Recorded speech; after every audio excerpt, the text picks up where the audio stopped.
చూడండి, రాగులు నేను 24 అవర్స్ నానబెట్టాను.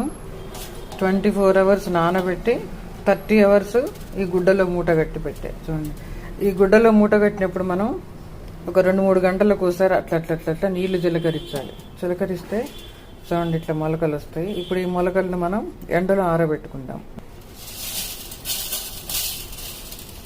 ఈ మొలకలతోటి మనం మిక్సీ పట్టుకొని ఆరిన తర్వాత రాగి జావ చేసుకుంటారు. చూడండి, రాగి జావకు చేసే పద్ధతి ఇది.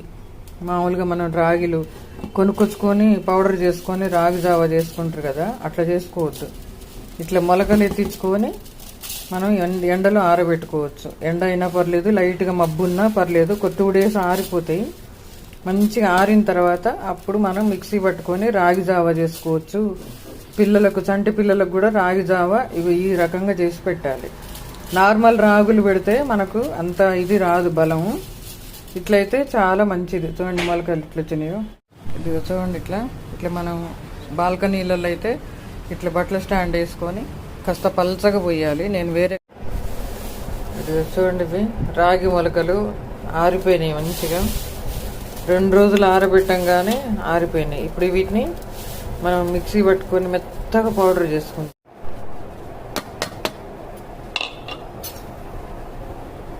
చూడండి, మెత్తగా అయిపోయింది పౌడరు.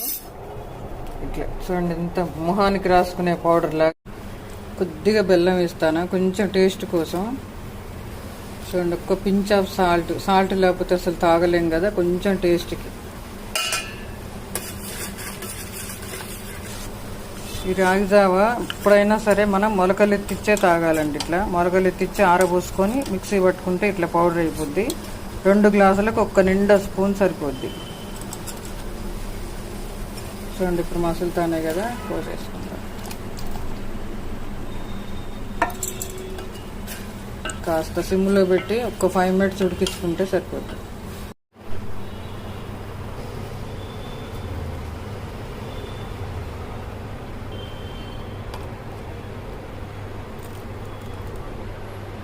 సో దీంట్లో మంచి నేను ఇంట్లో చేసిన నెయ్యి ఇది.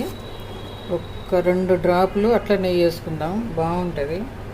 కొంచెం అట్లా వేడివేడి దాని మీద అట్లా నెయ్యి వేసుకొని తాగితే టేస్ట్ చాలా బలం ఉంటుంది. ఇట్లా రెండిటికి కలిపి ఒక 1/2 స్పూన్ వేసాను, సరిపోద్ది. ఇట్లా వేడివేడి తాగేస్తే నెయ్యి వేసుకొని చాలా మంచిది. పిల్లలకు కూడా ఇట్లా పట్టొచ్చండి నెయ్యి వేసి. అంతేనండి. చూడు, మొలకలు ఎత్తిచ్చిన రాగి జావ రెడీ.